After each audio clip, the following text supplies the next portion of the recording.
Muchas gracias, muy buenas tardes. Me van a traer un señalador y bueno, ahora como comenta la doctora Serralde, vamos a hablar un poco sobre el tratamiento nutricio en síndrome metabólico.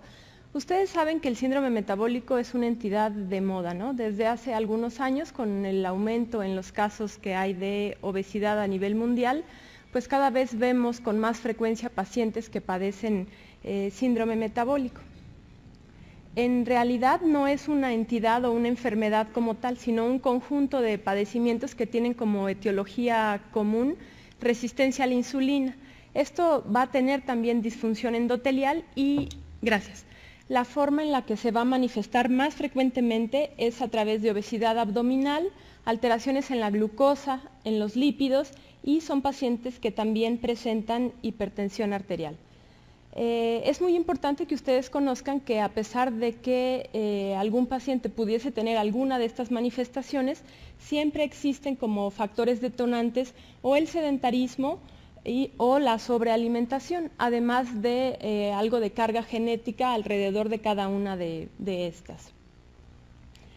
En esta otra lámina van a observar cómo existen algunas otras formas de presentar resistencia a la insulina que a lo mejor no son las que habitualmente vemos en las listas para hacer el diagnóstico, como por ejemplo la apnea obstructiva del sueño, la hiperuricemia, la poliquistosis ovárica o incluso la esteatosis hepática. Pero cada uno de estos tiene relación con resistencia a la insulina y al final van a conducir también a un problema de ateroesclerosis y disfunción endotelial.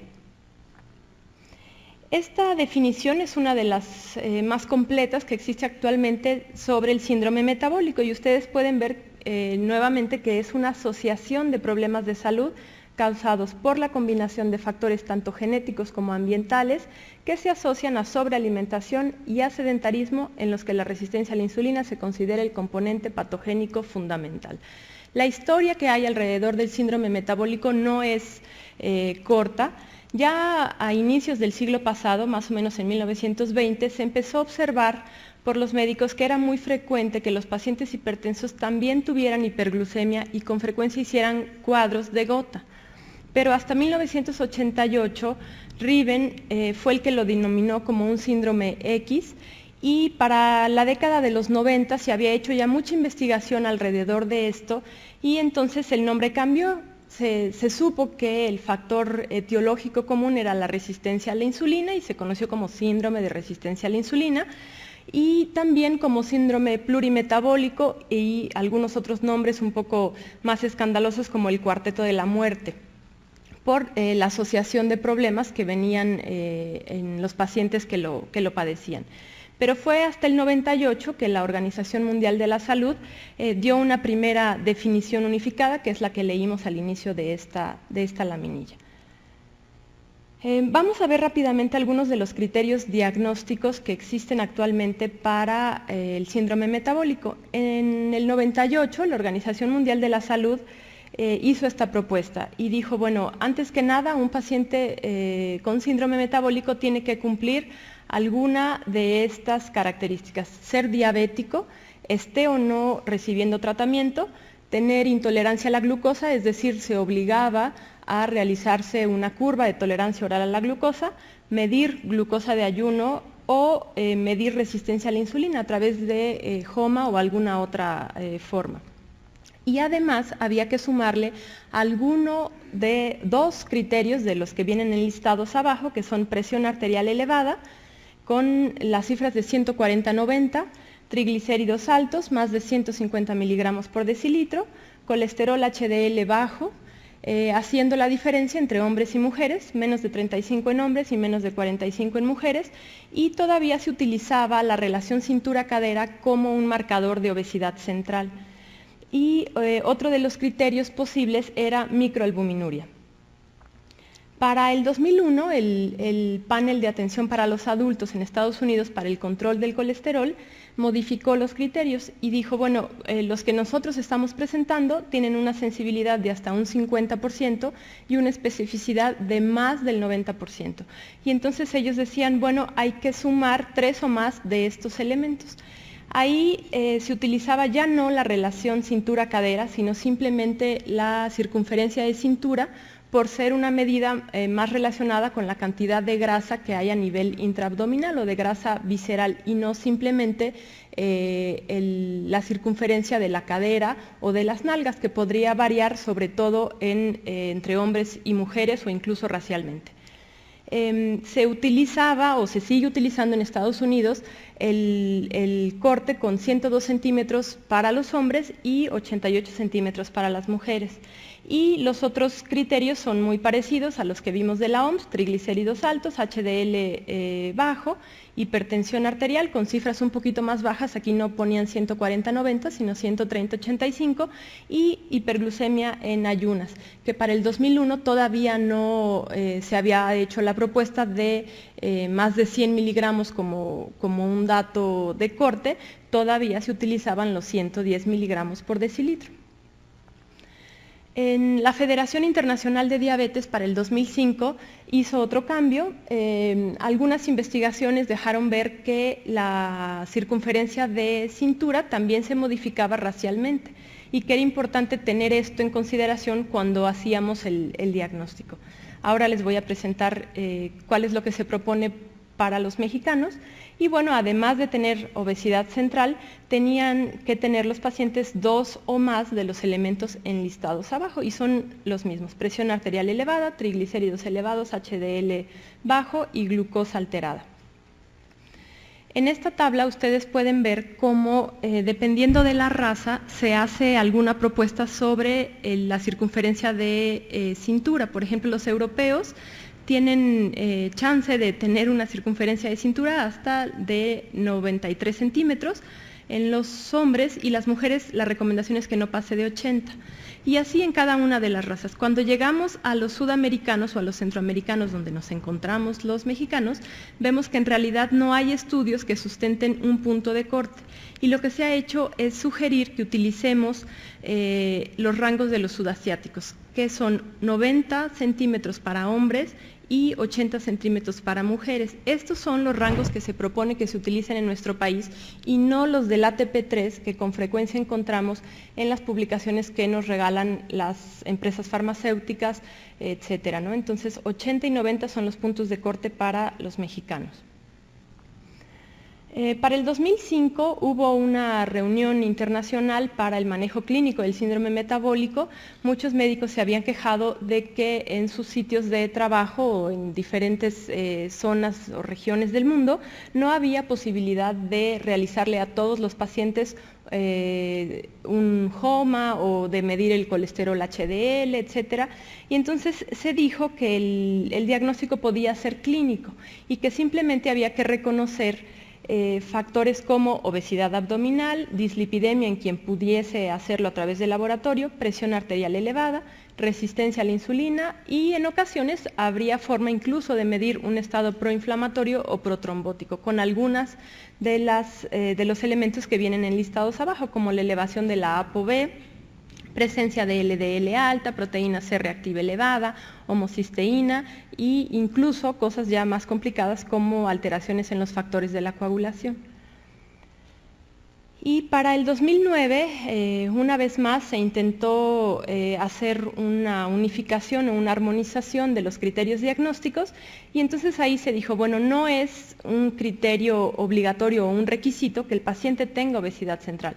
Existen pacientes con síndrome metabólico que no tienen circunferencia de cintura elevada, pero sí hay que juntar 3 o más de los siguientes elementos, y vienen los mismos: triglicéridos elevados, presión arterial alta, glucosa de ayuno alterada, HDL bajo y obesidad central.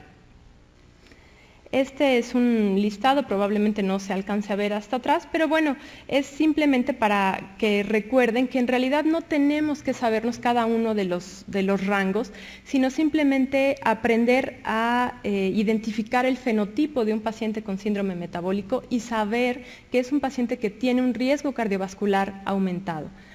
Esta frase del doctor Ignacio Chávez creo que queda muy bien en este caso, que dice: clínica es la medicina y clínica lo será por siempre, por más avance tecnológico que ocurra. Entonces, no necesitamos obligatoriamente conocer algunos de los resultados del laboratorio de nuestro paciente, pero sí es importante hacer las recomendaciones pertinentes cuando reconozcamos a un paciente con riesgo cardiovascular aumentado y que se manifiesta a través del síndrome metabólico. Finalmente, el concepto de síndrome metabólico es simplemente un intento por integrar en una sola entidad todas las consecuencias biológicas que tienen la resistencia a la insulina y las patologías asociadas. Y es por eso que incluso actualmente algunos grupos de endocrinólogos, de cardiólogos, de internistas ponen controversias sobre el uso del concepto de síndrome metabólico, ¿no? Porque en realidad no es una enfermedad como tal o una entidad patológica única. Sí es importante que sepamos que cada uno de sus componentes es un factor de riesgo independiente y que cuando se suman algunos de estos, en realidad el efecto es sinérgico y no solamente aditivo. Ahora, dependiendo de los criterios que utilicemos, pues en una población dada habrá más o menos pacientes con síndrome metabólico. Y sí es importante que ustedes sepan que la mortalidad por cualquier causa incrementa hasta 2.5 veces más en quien tiene síndrome metabólico, independientemente de si ese sujeto es o no obeso, independientemente de sus niveles de colesterol o incluso de si fuma o no. Este listado implica algunos de los factores de riesgo que debemos de identificar para los pacientes que pueden tener síndrome metabólico. La obesidad central es uno de los principales, pero también el ser sedentario o el tener más de 40 años son factores de riesgo. El ser latino es otro factor de riesgo, el tener antecedentes familiares de diabetes, de hipertensión, de enfermedad cardiovascular prematura o tener antecedentes personales de intolerancia a la glucosa, ya sea porque a lo mejor durante la infancia fui obeso o durante la adolescencia fui obeso o porque durante mi embarazo desarrollé diabetes gestacional o porque tuve un hijo de más de 5 kilos o de más de 4 kilos, todos son estos factores de riesgo que debemos de reconocer. A veces la simple manifestación de resistencia a la insulina como la pseudoacantosis nigricans es un factor de riesgo. El síndrome de ovarios poliquísticos, el tener grasa en el hígado o padecer hiperuricemia. En cuanto a la epidemiología, bueno, hay mucho incluso en nuestro país acerca del síndrome metabólico y su prevalencia en México. En el 93, cuando se realizó la encuesta nacional de enfermedades crónicas, se encontró que si se utilizaban los criterios de la OMS para hacer el diagnóstico, aproximadamente el 13% de los mexicanos tenían síndrome metabólico, aproximadamente 6 millones. En ese mismo grupo de personas, si se utilizaban los criterios del ATP3, las cifras aumentaban hasta 12 millones. Y otros datos interesantes para ustedes es que en el 93 se encontró que el 35% de los pacientes que tenían síndrome metabólico eran pacientes de menos de 40 años, es decir, gente muy joven. El 90% de ellos tenían sobrepeso o tenían obesidad, el 60% tenía hipertensión, era más frecuente en hombres, casi 46% de los diagnosticados eran hombres y el 24% tenía hipertrigliceridemia. Ya para el 2004 hubo un estudio en donde se publicó que en México aproximadamente el 27%, siguiendo los criterios del ATP3, tenían síndrome metabólico. Si lo comparamos con la cifra anterior, verán cómo en el 93 solamente un 26% de la población tenía este diagnóstico. Y luego, tristemente, en unos cuantos años más, para el 2006, se encontró que el 50% de los mexicanos de los adultos mexicanos tienen síndrome metabólico, aproximadamente 47 millones de mexicanos. Y ahora, bueno, pues habrá que esperar los resultados de la encuesta nacional de salud que se realizó a inicios de este año, de los cuales todavía no hay resultados impresos, pero bueno, a partir del 2006 se empezaron a implementar muchas políticas a nivel gubernamental para intentar combatir la obesidad, sobre todo a nivel infantil, ¿no? Porque era un escándalo que el 30% de los niños mexicanos tuvieran obesidad. Y bueno, pues veremos si hay algún resultado positivo a estos años de distancia. El aumento del número de pacientes con síndrome metabólico va a la par de la pandemia de obesidad, ¿no? Y es por eso que la prevención de la obesidad es también la forma más directa y más fácil de evitar el costo o las consecuencias del síndrome metabólico. Y el tratamiento obviamente va a implicar cambios en el estilo de vida de nuestros pacientes. Y eso, aunque ustedes no lo crean, son de las cosas más difíciles de lograr en la consulta, porque implica modificar nuestra dieta, modificar la cantidad de actividad física que realizamos, y en los pacientes que ya tienen obesidad implica perder peso. Ahora les hago una rápida propuesta de cómo abordar el síndrome metabólico para que no lo olvidemos.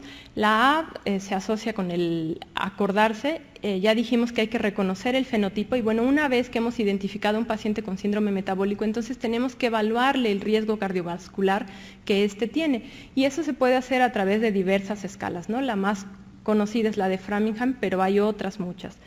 La B habla de presión arterial y en caso de que nuestro paciente tenga hipertensión y que no disminuya con el simple hecho de bajar de peso, habrá que elegir preferentemente entre un inhibidor de la enzima convertidora de angiotensina o un bloqueador de los receptores de angiotensinógeno 2. Y recordar que los beta bloqueadores que se proponen actualmente como de primera línea para el tratamiento de la hipertensión y los diuréticos, sobre todo los tipo tiacídicos, deben de aparecer en nuestras opciones como una segunda o incluso una tercera línea de acción porque su uso pudiese empeorar la glucosa. En cuanto a la C, bueno, hablamos del colesterol.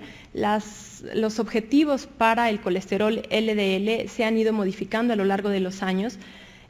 Actualmente se propone que el colesterol LDL no rebase los 100 miligramos por decilitro, pero en los pacientes que tienen riesgo cardiovascular aumentado, que son diabéticos, que ya han tenido algún accidente cerebrovascular o que ya han tenido cardiopatía isquémica, manifestado como un infarto o simplemente como angina, este nivel o esta meta debe de bajar y actualmente se recomienda que sea de 70 miligramos por decilitro de LDL. Si no logramos que se modifiquen los niveles de HDL bajos o de colesterol total o LDL elevados, pues debemos utilizar estatinas o en el caso de HDL bajo triglicéridos, fibratos. En cuanto a la D, pues hablamos de la dieta y también de la diabetes o de la intolerancia a la glucosa. Es importante saber que los pacientes no necesitan a lo mejor llegar a su peso ideal. Muchas veces tratamos pacientes con obesidad mórbida o que tienen que bajar 40 o 60 kilos. Si nosotros planteamos esos objetivos desde la primera consulta, la mayoría de los pacientes no van a regresar porque ven imposible o una meta a muy largo plazo bajar 60 kilos, ¿no? Pero sí hay beneficios metabólicos con simplemente reducir entre un 5 o un 10% del peso actual, siempre y cuando el paciente tenga sobrepeso u obesidad.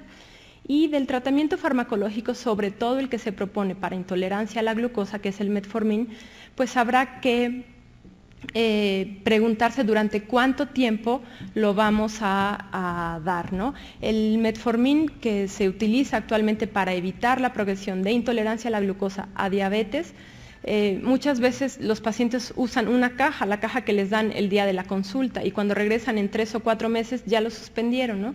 A veces felizmente regresan con cifras de glucosa normal, pero entonces uno empieza a preguntarse, bueno, ¿se lo reinicio?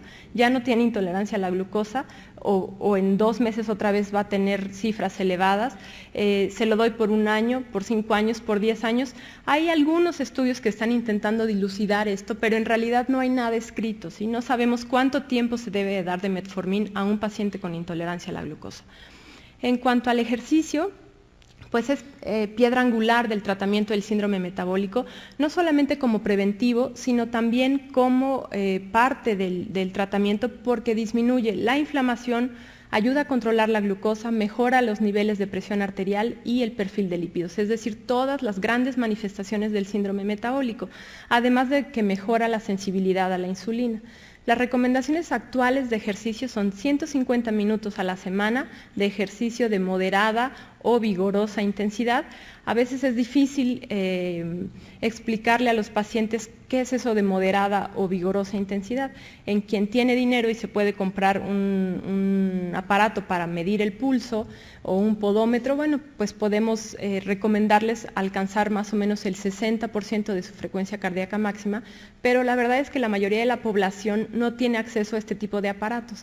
Y simplemente diciéndoles que hagan una caminata a un paso más o menos rápido, y ese más o menos rápido empieza cuando el paciente siente falta de aire y ya no puede mantener una conversación con otra persona. Esa es justo la forma de medir esa intensidad de moderada, ¿no? Y es una cosa muy sencilla para los pacientes. Se recomienda también que se hagan a la semana 2 o 3 días de ejercicio de resistencia, lo cual tampoco quiere decir que los pacientes tengan que pagar la inscripción a un gimnasio o levantar pesas, ¿no? Pero sí hay que darle acondicionamiento a los músculos, no solamente en la parte cardiovascular o cardiopulmonar. Y la recomendación de que no haya más de 2 días de descanso entre una sesión y otra de ejercicio es también importante si queremos conservar los beneficios tanto metabólicos y cardiopulmonares que se obtienen a través del ejercicio.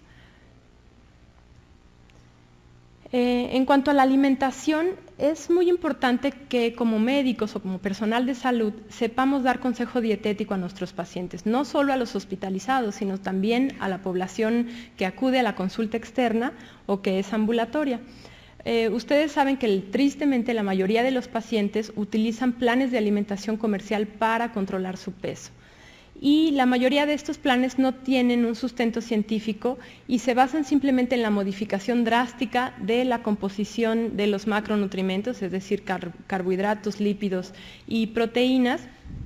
Y ustedes sabrán de qué tan usual es que los pacientes consuman la dieta del helado de vainilla, la dieta de la sopa de la col, dependiendo de su grupo sanguíneo, el uso de la alcachofa que estuvo tan de moda en los últimos años, un fin de semana de jugos para desintoxicarse, etcétera, ¿no? Todos este tipo de dietas con frecuencia logran pérdida de peso muy rápida, que a veces es incluso contraproducente en cuanto al estado nutricio de los pacientes, o puede empeorar la esteatosis en pacientes en donde ya se ha diagnosticado depósito de grasa en el hígado, y además son planes de alimentación muy difíciles de seguir a largo plazo. Entonces, la mayoría de los pacientes acaban aburridos de las dietas y con muy pobres resultados, ¿no?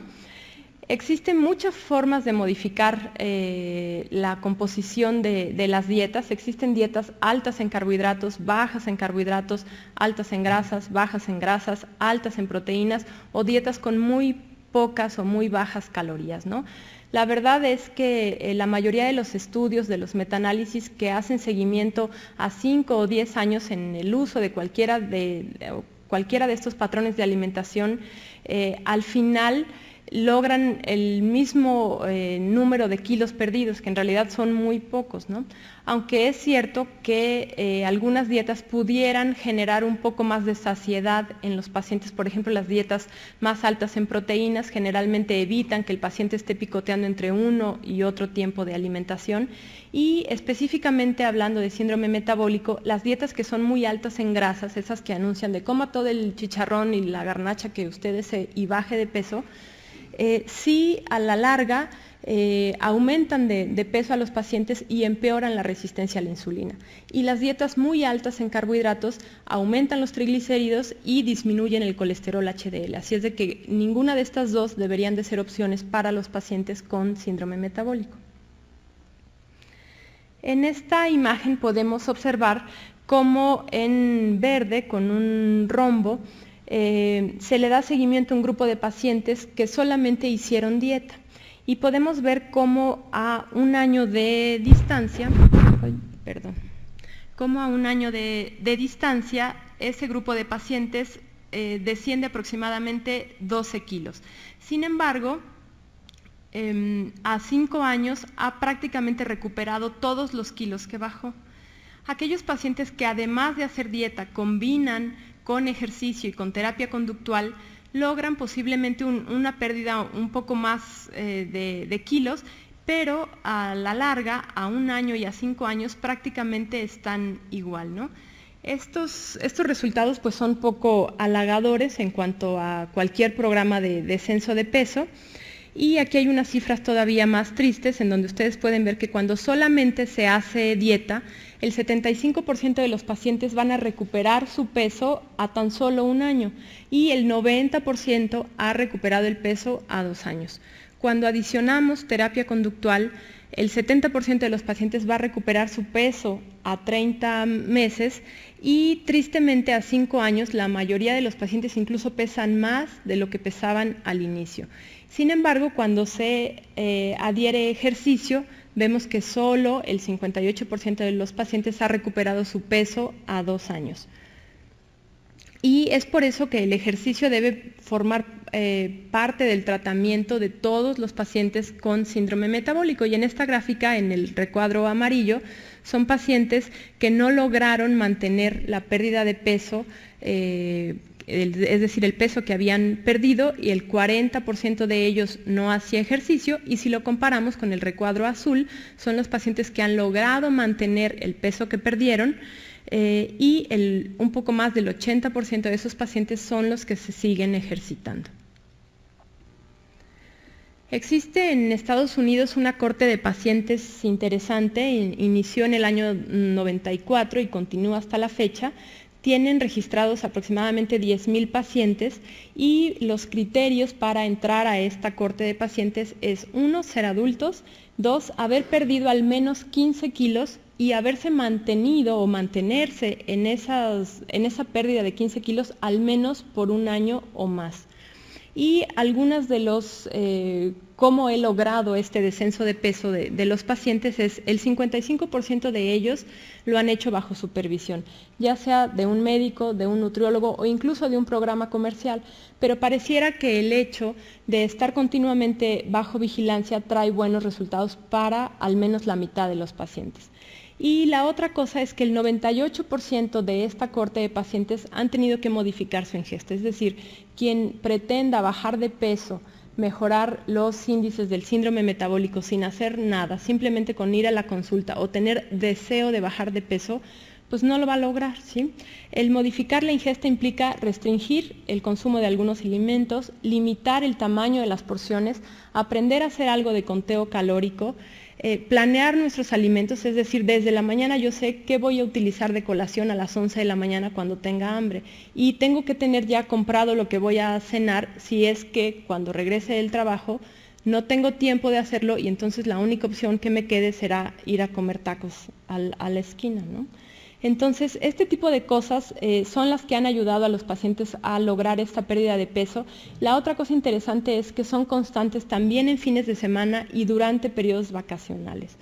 El 75% de ellos se automonitorean semanalmente en báscula y entonces se dan cuenta cuando han ganado 100 gramos o 200 gramos, no cuando a 5 años se pesan y dicen, uy, ya peso los 10 kilos que había perdido, ¿no? El 78% de los pacientes desayunan todos los días de la semana y el 94% de ellos se mantiene activo, al menos caminando, durante al menos 60 minutos diario, ¿no? Esto no se parece en realidad a los 150 minutos semanales que se proponen actualmente, ¿no? Pero bueno, para evitar la recuperación de un paciente que ya ha perdido peso, no es suficiente solamente 150 minutos semanales. Y el 62% de ellos ha disminuido las horas que ve televisión a 10 horas semanales y la explicación de esto es que la mayoría de los pacientes que realizan o que ven televisión, bueno, utilizan esas horas que están en reposo en vez de poder realizar algo de actividad física.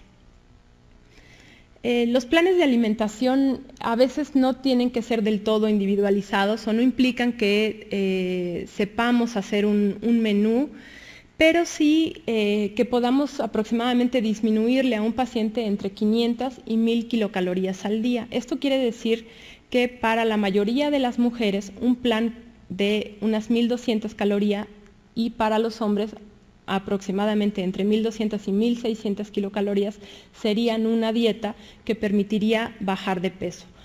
Además, el objetivo que podemos esperar en una dieta que no sea demasiado restrictiva es que el paciente solamente pierda de medio kilo a 1 kilo por semana, lo cual tampoco ayuda mucho porque los pacientes sienten que han hecho un gran esfuerzo durante la semana y solamente han bajado 600.000 gramos, ¿no? Y que para el final del mes hayan logrado bajar entre 2 y 4 kilos solamente. La mayoría de los estudios como les comentaba, cuando comparan uno u otra dieta, acaban por concluir que en realidad no importa qué dieta hagamos, pero que la hagamos, ¿no? Y la responsabilidad que le implica a un paciente en cuanto a modificación de hábitos, desde lo que van a comprar, la forma de cocinar y también de actividad física. Los objetivos reales que podemos platicar en la consulta con nuestros pacientes es a lo mejor una disminución de un 10% del peso actual, y la otra cosa es que con frecuencia los médicos evitamos tratar el problema de sobrepeso o de obesidad con nuestros pacientes, muchas de las ocasiones porque nosotros mismos tenemos sobrepeso o tenemos obesidad, ¿no? Y entonces pues es como difícil tratar el asunto con los pacientes, ¿no? Oiga, usted tiene que bajar 20 kilos. Y el paciente contesta, y usted como 30, ¿no? Entonces, pero bueno, independientemente de que el médico tenga o no obesidad, no debe de ser un tema que evitemos en la consulta, ¿no? Es frecuente que los pacientes acudan cada 3 o 4 meses a su consulta de diabetes, de hipertensión, y que nadie les haga el comentario de que, oiga, usted tiene que bajar de peso, ¿no? Afortunadamente los beneficios que aporta a un paciente el descenso de peso no solamente se ve en un mejor control de la presión arterial, sino a lo mejor en el dejar de tomar 2 medicamentos para la presión, ¿no? Mejorar el perfil de lípidos, ayuda también a controlar la glucosa y en general disminuye la mortalidad, no solamente la cardiovascular, sino la mortalidad general y la mortalidad asociada a diabetes mellitus. Poco sabemos sobre orientación médica los médicos, sobre orientación alimentaria, perdón, pero sí creo que es importante que, dado el número de pacientes con obesidad que diario recibimos en la consulta, sepamos hacer recomendaciones sobre el tamaño de las porciones, sobre qué opciones se tienen cuando uno tiene que comer fuera de casa. El enseñar a nuestros pacientes a reconocer algunos hábitos que tenemos para comer, por ejemplo, como si estoy nervioso, como si estoy triste, como si estoy ansioso, como si estoy viendo la televisión. Y todos estos a veces son disparadores del apetito que pueden fácilmente controlarse a través de alguna otra actividad, ¿no? Es recomendable que los pacientes simplemente nunca queden tan llenos, pero tampoco demasiado hambrientos, ¿no? Los planes de alimentación demasiado restrictivos, como yo les decía, son muy difíciles de seguir a largo plazo. Y el otro punto es tratar con los pacientes de que adopten un plan de ejercicio o volverse al menos físicamente activos. En ocasiones es imposible para un paciente con obesidad mórbida realizar 30 minutos de caminata, ¿no? Con frecuencia son pacientes que tienen problemas severos en articulaciones o son pacientes que tienen problemas pulmonares muy importantes que requieren incluso oxígeno suplementario, pero bueno, una vez bajados algunos kilos podrán empezar a hacer algo de actividad física. Y recordar que el tejido magro, es decir, el músculo, es en realidad el que es metabólicamente activo. Esta es la explicación de por qué muchos pacientes, después de haber perdido a lo mejor unos 5 o 8 kilos, no bajan ni 1 kilo más. Y lo que pasa es que la pérdida de peso incluye no solamente grasa, sino también músculo. Y en el momento en que lo tenemos descansando, disminuimos nuestro gasto energético basal. En cuanto a los cambios en el estilo de vida, hay muchas asociaciones que hacen recomendaciones. Con frecuencia se nos entrega en sesiones como esta o a través de la industria farmacéutica pequeñas hojitas como para desprender y regalarle a nuestros pacientes. Pero tristemente lo que viene en esas hojas son listas como esta. Entonces cuando la gente llega a su casa y cree que ahí va a decir como las instrucciones para evitar el síndrome metabólico, simplemente dice disminuya 7% de grasas saturadas, ¿no? El paciente no tiene la menor idea de cuál es la grasa saturada, ni sabe cuántos son 200 miligramos de colesterol, ni cuántos son 2 gramos de sal al día, ni cuántos son 25 gramos de fibra soluble, ¿no? Entonces es importante que podamos dar recomendaciones prácticas a nuestros pacientes. En esta siguiente lámina aparecen algunas de las recomendaciones dietarias que hace la Asociación Americana del Corazón, que creo que son muy fáciles de entender para los pacientes. Son un poco en pro de la dieta DASH, o la dieta que se recomienda para detener la hipertensión. Y dicen, bueno, si usted no acostumbra a comer frutas, agréguelas como postre o como colación, pero evite consumir jugos, ¿no? Por la cantidad de azúcar que estos contienen. Si usted no consume verduras, bueno, al menos agréguelas en cada uno de los tiempos de alimento, es decir, desayuno, comida o cena.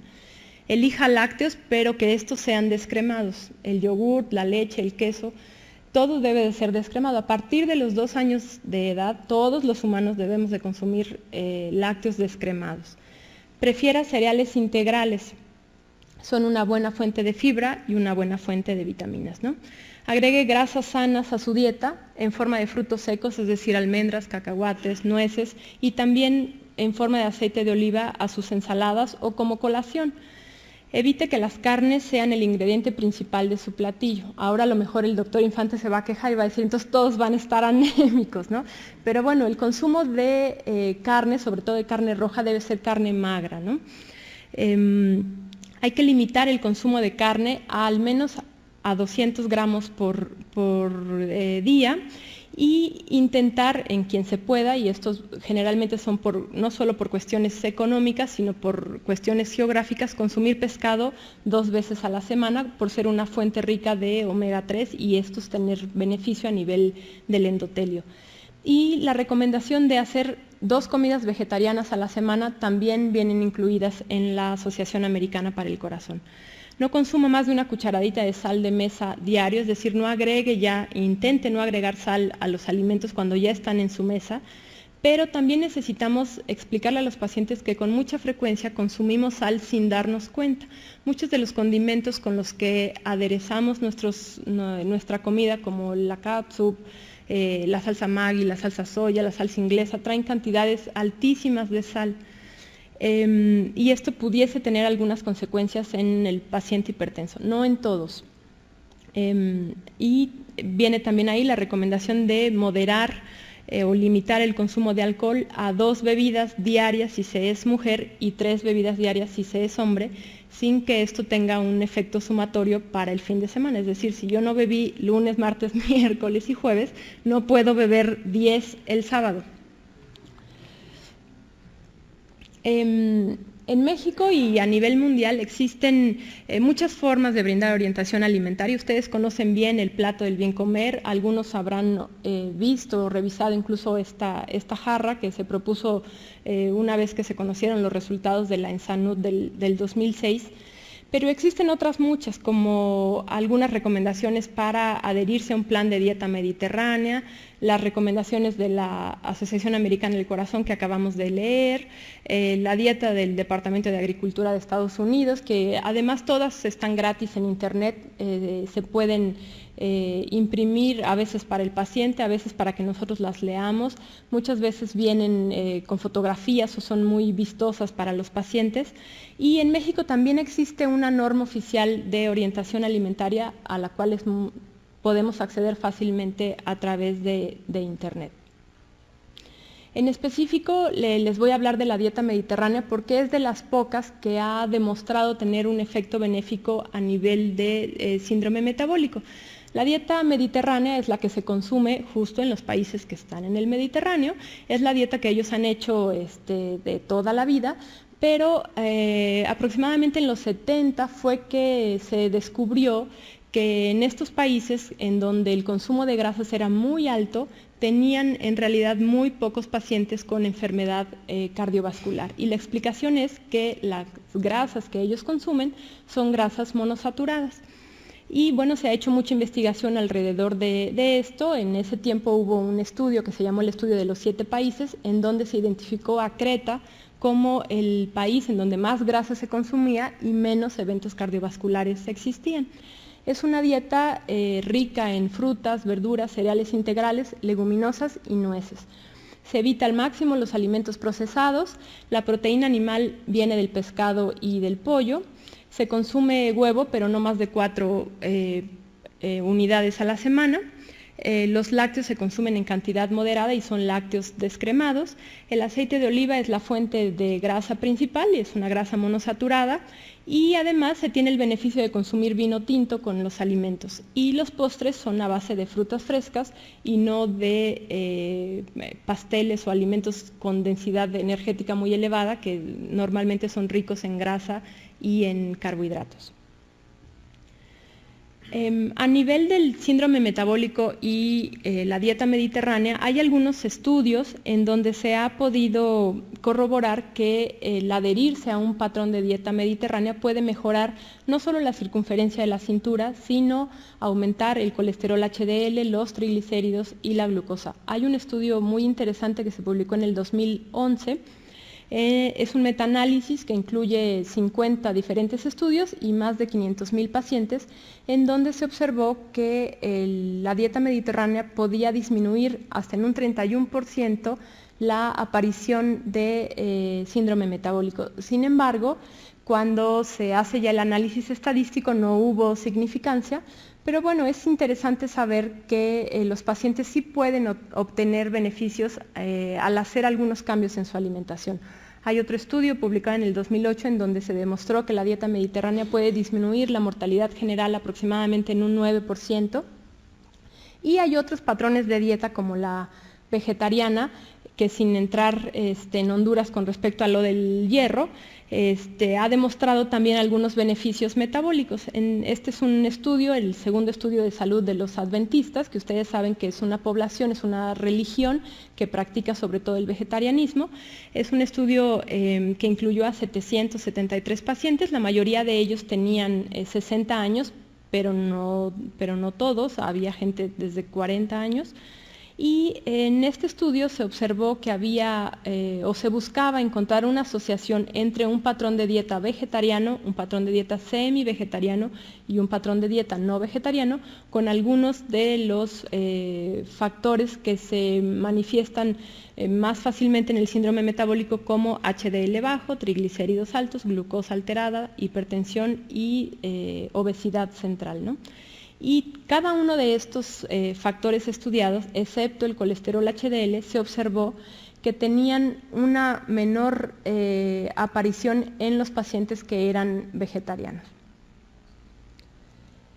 Existen algunas otras dietas que hacen propuestas sobre efectos benéficos sobre el síndrome metabólico. Se han propuesto sobre todo que haya fitoquímicos o micronutrimentos que tengan capacidad de modificar la enfermedad, entendiendo a esta como un estado proinflamatorio, y el efecto que se pudiese encontrar a través de ellos es que disminuyen la glucosa, disminuyen la resistencia a la insulina, tienen un efecto hipolipemiante y en general antiinflamatorio. Algunos de los alimentos que se han utilizado en diversos estudios son alimentos que se consideran funcionales por estos efectos que acabamos de comentar, como el nopal, la avena, la proteína de la soya, las semillas de chía. Incluso algunos de ellos son alimentos tradicionales de consumo frecuente en nuestro país. En Instituto Nacional de la Nutrición, en el 2010 se hizo un estudio muy interesante en donde a un grupo de pacientes que tenían síndrome metabólico se les daba una cápsula que contenía estos 4 alimentos y después se medían se medía, bueno, si habían bajado de peso, si tenían resistencia o no a la insulina y si había mejorado, si había una mejora también en el perfil de lípidos, y se encontró que sí la había, ¿no? Algunos de los micronutrientes que y de fitoquímicos asociados a estos resultados son los omega 3, los betaglucanos, la proteína vegetal, la fibra, en general antioxidantes y polifenoles, son todos los que pudiesen encontrar un beneficio en cuanto a el síndrome metabólico. Ahora también ustedes podrán decir que hay algunos pacientes que a pesar de hacer la dieta no encuentran beneficios metabólicos, ¿no? Y entonces también hay algo de estudio alrededor de esto y la conclusión es que esos pacientes van a requerir en realidad una estrategia nutricional mucho más individualizada y probablemente tomando en cuenta sus polimorfismos genéticos, ¿no? Por ejemplo, en los nativos americanos o en los mestizos mexicanos existen algunos genes que son exclusivos de nuestra raza y que están asociados con obesidad, con diabetes y con la aparición de HDL bajo. Y algunas modificaciones en estos polimorfismos hacen que los pacientes respondan o no a dietas bajas en colesterol, que son, bueno, esto es motivo de una plática entera sobre nutrigenética, nutrigenómica, etcétera, pero bueno, hay investigaciones muy actuales y mexicanas al respecto. Ahí les puse la bibliografía del estudio este que les comentaba de nutrición, y es una de las explicaciones de por qué no siempre funciona la dieta, ¿no? Y bueno, pues finalmente y solo como conclusión, quisiera que se llevaran a casa el hecho de saber que el síndrome metabólico es el principal factor precursor identificable y corregible de enfermedad cardiovascular y diabetes mellitus, que es las principales causas de morbimortalidad en nuestro país. Muchas gracias.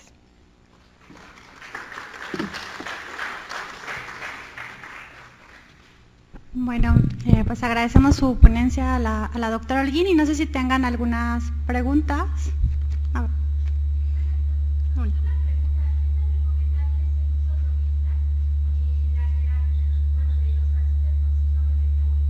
Bueno, no como tratamiento del síndrome metabólico en sí, es una de las posibilidades de tratamiento farmacéutico que existe actualmente para lograr descenso de peso, ¿no? Tiene algunas consecuencias nutricionales, ¿no?, al provocar diarrea, pero no es un tratamiento específico para síndrome metabólico, sino para el paciente con obesidad. Bueno, lo que quería comentar es lo siguiente, de que hay un estudio de 100 y tantos países que lo realizó un doctor Malan, francés, en el cual se veía la estructura alimentaria de todos los países, de esos países, más de 100. Y haciendo una correlación pues, respecto a la mortalidad general que se podría tener, que desde luego cabe hacer, no, porque el síndrome metabólico es de alguna manera algo que va a contribuir a una mayor mortalidad de la población. No se encontró en lo absoluto y alguna correlación positiva entre la estructura alimentaria y la esperanza de vida de la población. ¿Puede ser algún comentario? Sí, voy a regresar la diapositiva a esta que les presenté del un metaanálisis. La mayoría de este tipo de estudios, doctor, son estudios observacionales, son estudios que se hacen en población abierta y a veces las conclusiones que podemos hacer quedan como un poco vagas en el sentido de que uno pudiese pensar, ¿es en realidad el patrón de dieta el que beneficia o le trae consecuencias metabólicas al paciente o algunas otras, ¿no? Por ejemplo, este estudio de los adventistas, en realidad no quiere decir que el ser vegetariano sea mejor o peor que otra situación, pero habrá que tomar en cuenta esos pacientes, qué tan obesos son, fuman o no fuman, ¿no?, que por cierto no fuman, ¿no?, y que a lo mejor ese tipo de características pudieran explicar el por qué sí o el por qué no a veces la dieta tenga o no beneficio. El tomar en cuenta los polimorfismos es una cosa como muy actual, pero eso también habría que tomarlo en cuenta, ¿no? De estos 100 países, ¿qué países eran, ¿no? ¿Qué genética tenían? ¿Consumen o no vino con los alimentos? ¿Qué tanta grasa tienen en su patrón de dieta, ¿no? Es difícil hacer conclusiones, ¿no? Pero es cierto, incluso en este metaanálisis, cuando ya hacen la parte estadística, ni siquiera la dieta mediterránea, que es la que se ha propuesto sobre todas las demás que tenga un beneficio metabólico, encontró resultados significativos, ¿no? Entonces, no solamente es la dieta, ¿no?, sino es el mantenerse físicamente activo, es el no fumar, es muchas cosas alrededor, ¿no? Creo que eso pudiese explicar. Quería recalcar más que nada es que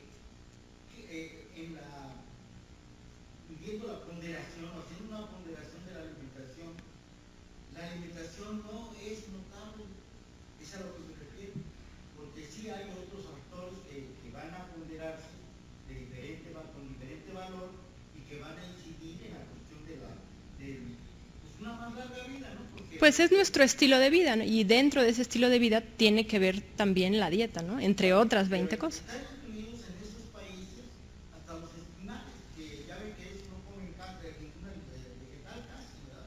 Pura carne. Y sin embargo, no mostraban realmente una presencia fuerte en la cuestión alimentaria. Eso es lo que quería decir.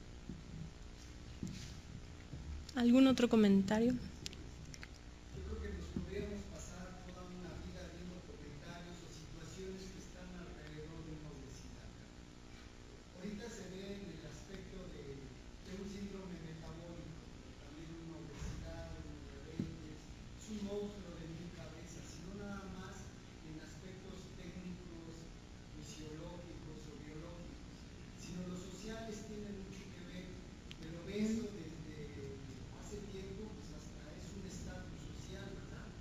Pues está obeso porque tiene ingreso, tiene que comer, porque está flaco, porque está desnutrido, porque está jodido, porque no tiene dinero para comprar. O sea, es toda una gama de situaciones, como digo yo, pues es un monstruo de mil cabezas y hay que enfrentarlo.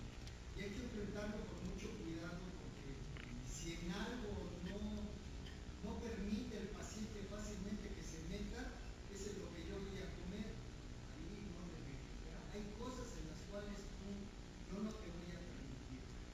Y eso va a muchos cuestionamientos. ¿Será el médico el mejor personaje para enfrentar la obesidad en los pacientes? Pues quién sabe, ¿no? ¿Cómo fue que el paciente llegó a esa obesidad? ¿Por cuestiones médicas o por hábitos, por ritos, por otro tipo de situaciones, ¿no? Entonces, son muchos cuestionamientos y el que yo agregaría ahorita un poco es el de tiempo. Estamos hablando de cantidades y es muy importante hablar de cantidades, no de cambios de vida o de estilos, porque pues yo cambio mis hábitos, pero los que están alrededor de mi mesa no, y es un problema muy serio. Pero hablarles a ellos de tiempo, y eso es muy importante. Tú no te hiciste obeso de la noche a la mañana, ni en 2 meses, ni en 4 meses. Tardaste años. Y las modificaciones a tu dieta, a tus estilos de vida y a tu obesidad también van a pasar años. A los médicos nos ganan las prisas, y también como aquel que a los 15 años, en 15 días quiere parecer Marita de Nardo, a los médicos también nos ganan, ¿no? Y queremos hacer las dietas muy rápidas. Y esto tiene que ser con mucha pausa, con mucha tolerancia y viendo un sinfín de cosas.